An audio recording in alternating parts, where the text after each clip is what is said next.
کربلا شیعتی ما شربتم ماء حرب فاذكروني او سمعتم بغريب او شهيد فانبئوني ليتكم في يوم عاشوراء جميعا تنظروني كيف استسقي لطفلي فأبوا أن يرحموني.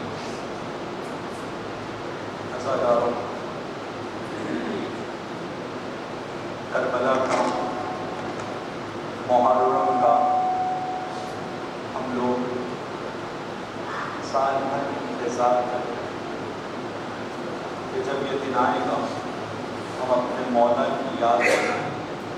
یہ مہینہ آئے گا ان کی ماں کو ان کا پرسہ دے وقت کے امام کے سکون کا اور تسلی کا سبب بنے. لیکن یہ مہینہ آیا اور آج عاشور بھی آ گیا. عاشور کا دن جب سے نمودار ہوا ہے صبح سے حسین علیہ السلام کا ایک کام ہر تھوڑی دیر میں مقتل میں جا کر کسی اپنے عزیز کے لاشیں کو اٹھا کر لے کر آنا ہے. صبح سے لاشیں اٹھا رہے ہیں مولا حسین. کبھی اکبر و عباس کے ساتھ میں, کبھی خیمے کے چھوٹے چھوٹے بچوں کی مدد لے گئی.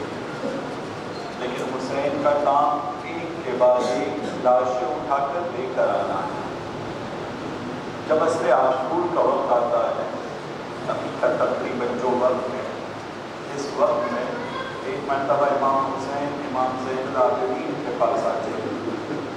امام زین العابدین کے بارے میں ملتا ہے کہ بے ہوشی کے عالم میں تھے, غشی کے عالم میں تھے, بیماری کی وجہ سے اٹھ نہیں پا رہے تھے, بے ہوش سے تھے. اماموں نے کسی طرح سے بیدار کیا. جیسے کہ دیکھا امام زین العابدین نے کے سامنے امام حسین کھڑے ہیں تو بابا کے اور امام کے احترام میں کھڑے ہونے کی کوشش کی. امام زین العابدین نے جب امام حسین کے چہرے کو دیکھا تو ایک سوال پوچھتے ہیں, بابا کیا آپ کی کیا حالت ہو گئی ہے, یا آپ کا چہرہ ایسا کیوں ہے جو زخم سے بھرا ہوا ہے, آپ کے بدن پہ اتنے تیر کے نشان کیوں ہے؟ کہا بیٹا رہنے دو اس بات کو, میں آیا ہوں امامت کی ذمہ داری تم کو دینے کے لیے اور اب میں مقتل میں جانا چاہتا ہوں. پہلا سوال امام زین العابدین پوچھتے ہیں, بابا میرے چچا عباس کہاں ہے, کیا آپ پر یہ نوبت آئی ہے؟ کہا میرے بیٹے عباس نے اپنے دونوں شانوں کو کٹوا دیا ہے اور فرات کے کنارے سو گیا ہے, شہید ہو گیا ہے. کہا اکبر کہاں ہے؟ کہا بیٹو اس کے بھی سینے میں برچی کا پھل لگا تھا, اس کے بھی سینے میں برچی کا پھل لگا تھا, وہ بھی شہید ہو گیا ہے. کہا قاسم کہاں ہے؟ کہا اس کا بھی لاشا پامال ہو گیا ہے. امام زین العابدین بس اب یہ گفتگو ہو ہی رہی تھی. امام زین العابدین سوال پر سوال پوچھ رہے تھے کہ خدا کہاں ہے, وہ شہید کہاں ہے, وہ عزیز کہاں ہے. امام حسین ایک جواب دیتے ہیں کہ بیٹا خلاصہ یہ ہے کہ مردوں میں تمہارے اور میرے علاوہ کوئی نہیں بچا ہے. یہ سننا تھا کہ کہتے ہیں پھوپھی جان جناب زینب کو آواز دیتے ہیں, پھوپھی جان میرا عصا لے کر آئیے. جب امام تنہا ہوتا ہے تو میری بھی ذمہ داری ان کی مدد کرنا ہے, میں مدد کرنا چاہتا ہوں. امام حسین کہتے ہیں بیٹا تم بیمار ہو, تم پر سے جہاد ثابت ہے, تم لڑنے نہیں جا سکتے ہو. لیکن میرے بیٹے جب کربلا سے پلٹ کر مدینے واپس جانا تو میرے شیعوں کو میرا سلام کہنا, ان کو کہنا کہ جب بھی کوئی ٹھنڈا پانی پینا حسین کی پیاس کو یاد کر لینا, جب کسی بے وطن کا ذکر سننا حسین کے اوپر رو لینا.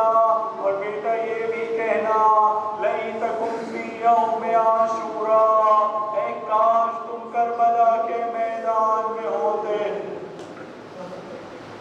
اے کاش تم میدان میں ہوتے دیکھتے کئی طفلی میں اپنے چھوٹے سے بچے کے لیے کیسے پانی مانگ رہا تھا فَأَبَوْا أَن يَرْحَمُونِي اور ان لعینوں نے پانی دینے سے انکار کیا آزادہ۔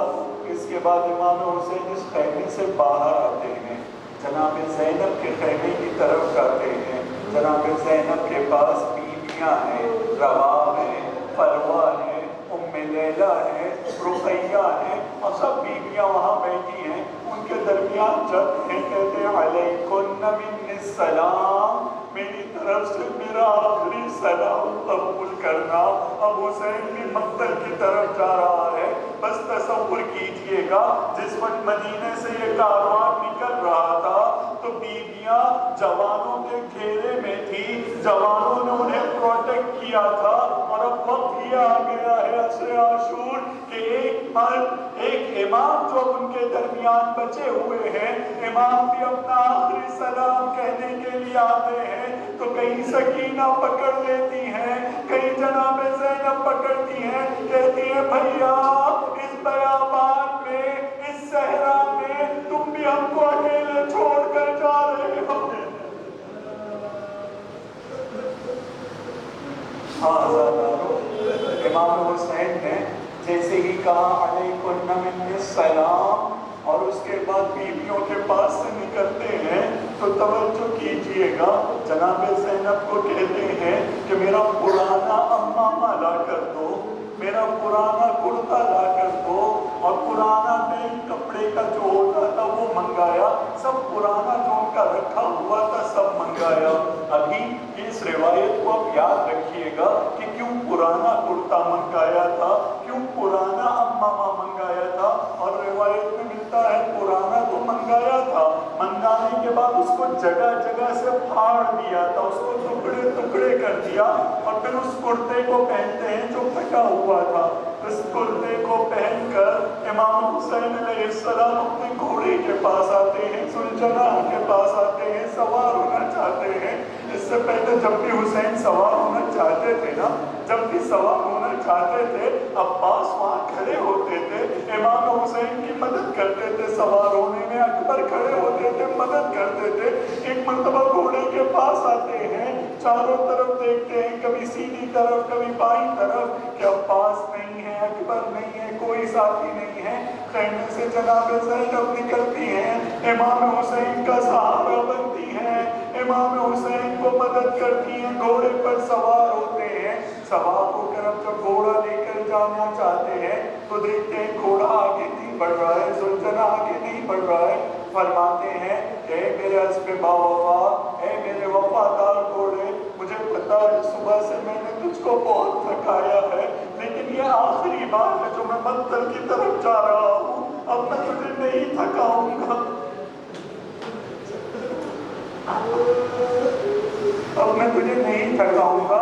گھوڑے سے یہ بات کر رہے ہیں، اسی درمیان گھوڑا اپنے سر کو اوپر کر کے نیچے پیر کی طرف کچھ بتاتا ہے، ایک چھوٹی سی بچی ہے، گھوڑے سے کہتی ہے اے میرے بابا کے گھوڑے، میرے بابا کو مقتل میں نہ لے جانا، جو بھی گیا ہے وہ واپس نہیں آیا ہے، جو بھی گیا ہے وہ واپس نہیں آیا ہے۔ امام حسین علیہ السلام نے جناب سکینہ کو سمجھایا، سمجھانے کے بعد میں پھر گھوڑے پر سوار ہو کے مقتل کی طرف جاتے ہیں۔ جب مقتل میں پہنچتے ہیں تو ایک مرتبہ آپ یہاں پر جو تاریخ میں جملے ملتے ہیں، عجیب و غریب جملے ملتے ہیں۔ جب اس سے پہلے کوئی جاتا تھا مقتل میں لڑنے کے لیے تو ایک کے مقابلے میں ایک لڑنے کے لیے آتے تھے، اور پھر وہ جانے والا وہ ایک ایک کر کے دشمنوں کو مارتا تھا، پھر دشمن ایک ساتھ میں بعد میں حملہ کرتے تھے۔ لیکن امام حسین کے لیے ملتا ہے جیسے ہی مقتل میں پہنچے سب لوگ بھوکے شیر اور بھیڑیوں کی طرح، سب بھیڑیوں کی طرح امام کے اوپر ایک ساتھ حملہ کرتے ہیں۔